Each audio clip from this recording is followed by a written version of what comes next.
ಈಗ ಆರೋಪ ಎಲ್ಲಿ ಬಂದು ನಿಂತಿದೆ ಅಂತಂದರೆ ಆ ದುಡ್ಡು ಬೇರೆ ಬೇರೆ ಅಕೌಂಟ್ಗಳಿಗೆ ಹೋಗಿ ಎನ್ಕ್ಯಾಶ್ ಆಗಿ ಎಲೆಕ್ಷನ್ ಖರ್ಚಿಗೆ ಎಣ್ಣೆ ಖರ್ಚಿಗೆ ಲಾಗಿದೆ ಅಂತ.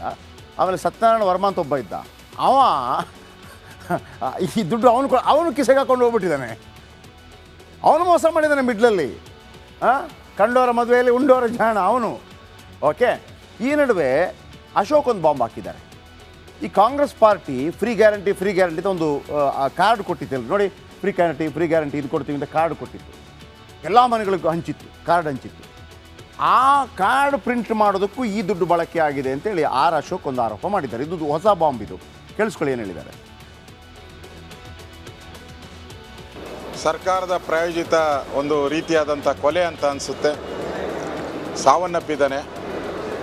187 ಕೋಟಿ ಹಣವನ್ನು ಈ ಸರ್ಕಾರದ ಒಬ್ಬ ಮಂತ್ರಿ, ಒಬ್ಬ MLA, ನಾವು ಇದನ್ನು ಪ್ರಸ್ತಾವವನ್ನು ನಾವು ಮಾಡಿದ್ರಿ, ನಿಲುವಳಿ ಸೂಚನೆ ಮಾಡಿದಿರಿ, ನಾವು ಪ್ರಸ್ತಾವ ಮಾಡಿದಿರಿ. ನಾವೇನು ಕೇಳಿದ್ದು, ಈ ಲೂಟಿ ಆಗಿದೆಯಲ್ಲ ವಾಪಸ್ ಯಾವಾಗ ತರ್ತೀರಾ, ಎಲ್ಲೆಲ್ಲಿಗೆ ಹೋಗಿದೆ ಈ ಲೂಟಿ ಆಗಿರೋಣ? ಅದು ರಾಂಗ್ ಬೈಟ್ ಪ್ಲೇ ಆಯಿತು. ಅವರೇನು ಹೇಳಿದ್ರು ಹೇಳ್ತೀನಿ ಬನ್ನಿ. ಸರ್ಕಾರ ದುಡ್ಡು, ಕಾಂಗ್ರೆಸ್ ದುಡ್ಡು.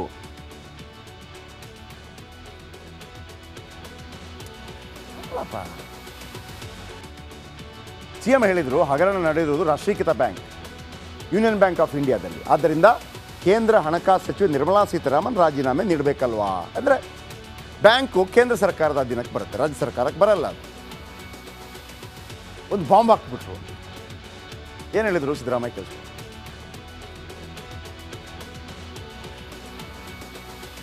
ವಿರೋಧ ಪಕ್ಷದವರಿಗೆ ನಾನು ಕೇಳ ಬಯಸುವುದೇನೆಂದರೆ, ಯೂನಿಯನ್ ಬ್ಯಾಂಕು ರಾಷ್ಟ್ರೀಕೃತ ಬ್ಯಾಂಕು ಅಥವಾ ಖಾಸಗಿ ಬ್ಯಾಂಕು, ಯೂನಿಯನ್ ಬ್ಯಾಂಕು ರಾಷ್ಟ್ರೀಕೃತ ಬ್ಯಾಂಕು ಅಥವಾ ಖಾಸಗಿ ಬ್ಯಾಂಕು ರಾಷ್ಟ್ರೀಕೃತ ಬ್ಯಾಂಕು ಹೌದಾದರೆ ಕೇಂದ್ರದ ಯಾವ ಇಲಾಖೆ ಕೆಳಗೆ ಬರುತ್ತಾರೆ?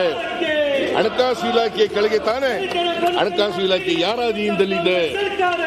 ಹಣಕಾಸು ಸಚಿವೆ ನಿರ್ಮಲಾ ಸೀತಾರಾಮನ್ ಅವರ ಈ ಹಗರಣದ ಜವಾಬ್ದಾರಿಯನ್ನು ಹೊರುತ್ತಾರೆಯೇ? ಬಟ್ ಸಿದ್ದರಾಮಯ್ಯನವರು ಯಾವುದೇ ವಿಚಾರ ಪ್ರೆಸೆಂಟ್ ಮಾಡೋದಿದೆಯಲ್ಲ ಭಾಳ ಅತ್ಯದ್ಭುತವಾಗಿ ಮಾಡ್ತಾರೆ. ಇವತ್ತು ಕೂಡ BJP ಏನು ಆರೋಪ ಮಾಡಿತ್ತು ಅದಕ್ಕೆ ಯಾವ ರೀತಿ ಗೂಗ್ಲಿ ಹಾಕಿದ್ರು ಅಂತಂದರೆ ಶೇನ್ವಾರ್ ಥರ ಗೂಗ್ಲಿ ಮಾಡ್ತಾಯಿದ್ರು. ಅವ್ರು ಹೇಳ್ತಾರೆ, ನಿಗಮದ ಹಣದ ವ್ಯವಹಾರ ಯಾರು ನೋಡ್ಕೊಳ್ತಾರೆ? ನಿಗಮದ ವ್ಯವಹಾರದ ಹಣದ ವ್ಯವಹಾರ ಯಾರು ನೋಡ್ಕೋತಾರೆ? MD. ಯಾರು MD? ಪದ್ಮನಾಭ್. MD ನೋಡ್ಕೋತಾರೆ. MDA ಚೆಕ್ ಬುಕ್, FD ರಸೀದಿ ಪಡೀತಾರೆ, ಚೆಕ್ ಬುಕ್ ಮತ್ತು fixed deposit. MDA over draft ದಾಖಲೆಗಳನ್ನು ಪಡೀತಾರೆ. ನಾವಲ್ಲ, ಸಚಿವ ಅಲ್ಲ, ಅಧ್ಯಕ್ಷ ಅಲ್ಲ. ಪದ್ಮನಾಭ ಅವರು 2017-18ರಲ್ಲಿ ಅಂಬೇಡ್ಕರ್ ನಿಗಮದಲ್ಲಿದ್ದರಂತೆ. ಅವತ್ತೇ 4.96 ಕೋಟಿಗೂ ಹೆಚ್ಚು ಅವ್ಯವಹಾರ ಮಾಡಿದ್ದ ಅಂತೇಳಿ ಏಕವಚನದಲ್ಲಿ ಹೇಳಿದರು. ಅವನು ಅವತ್ತೇ ಅವ್ಯವಹಾರ ಮಾಡಿದ್ದ ಅಂಬೇಡ್ಕರ್ ನಿಗಮದಲ್ಲಿ 4.56 ಕೋಟಿ, 4.96 ಕೋಟಿ. ಆದರೆ ಪದ್ಮನಾಭ್ಗೆ ಕ್ಲೀನ್ ಚಿಟ್ ನೀಡಿತ್ತು BJP ಸರ್ಕಾರ.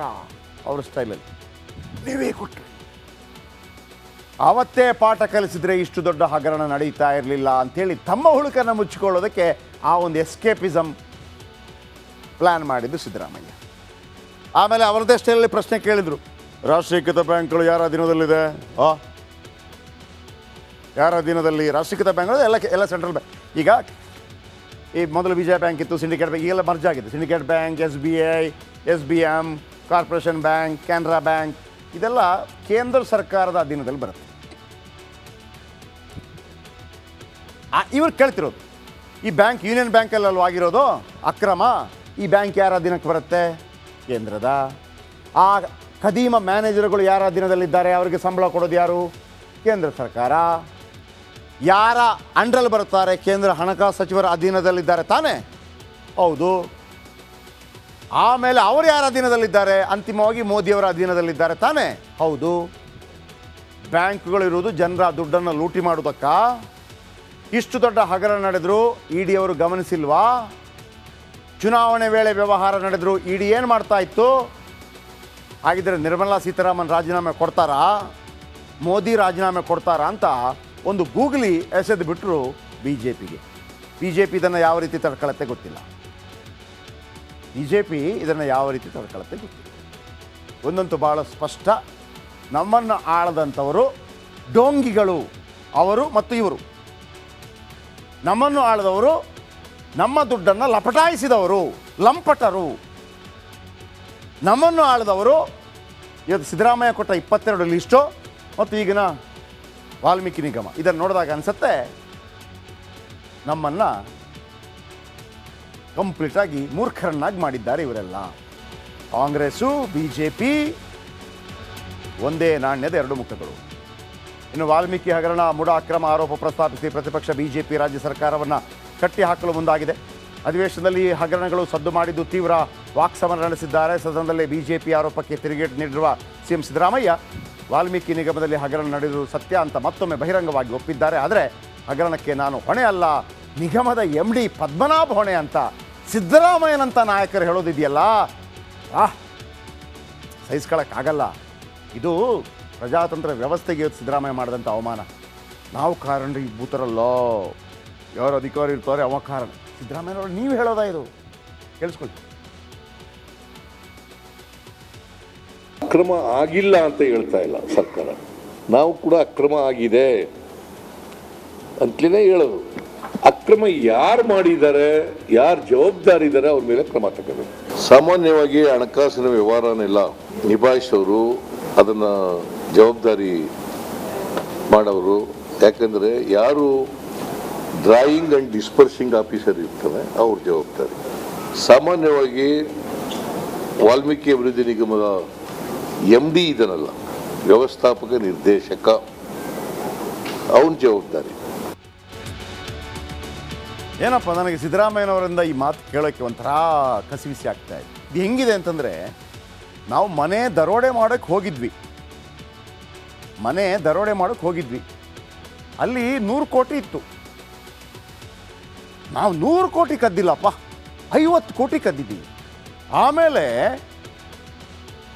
ನಾವು ಅದಕ್ಕೆ ಕಾರಣೀಭೂತರಲ್ಲ, ನಾವೊಂದು ಟೀಮ್ ಮಾಡಿದ್ವಿ ಕದಿಯೋಕ್ಕೆ ಅಂತ. ಅವರು ಕದ್ದಿದ್ದಾರೆ, ನಾವಲ್ಲ ಅಂತ ಹೇಳ್ದಂಗಿದೆ.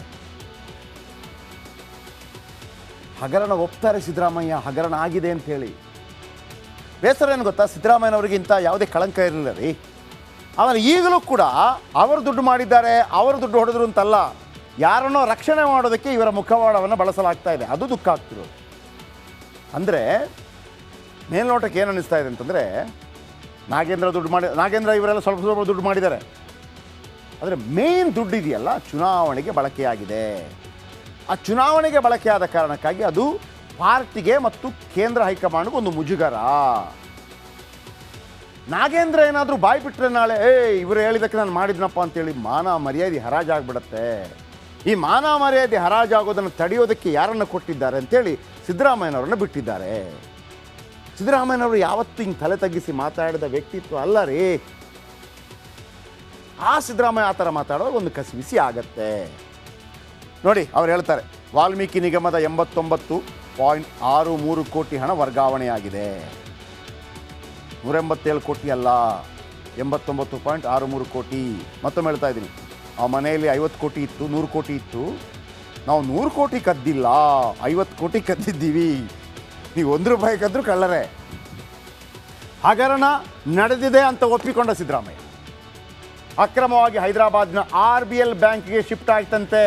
ಸಿದ್ದರಾಮಯ್ಯ ಹೇಳ್ತಿರೋದು ಇದು, SIT ಹೇಳ್ತಿರೋದಲ್ಲ, CBI ಹೇಳ್ತಿರೋದಲ್ಲ, ಅಥವಾ ಏನು ED ಹೇಳ್ತಿರೋದಲ್ಲ. ಸಿದ್ದರಾಮಯ್ಯ 89.63 ಕೋಟಿಗಳಲ್ಲಿ 5 ಕೋಟಿ ವಾಪಸ್ ಬಂದಿದೆ.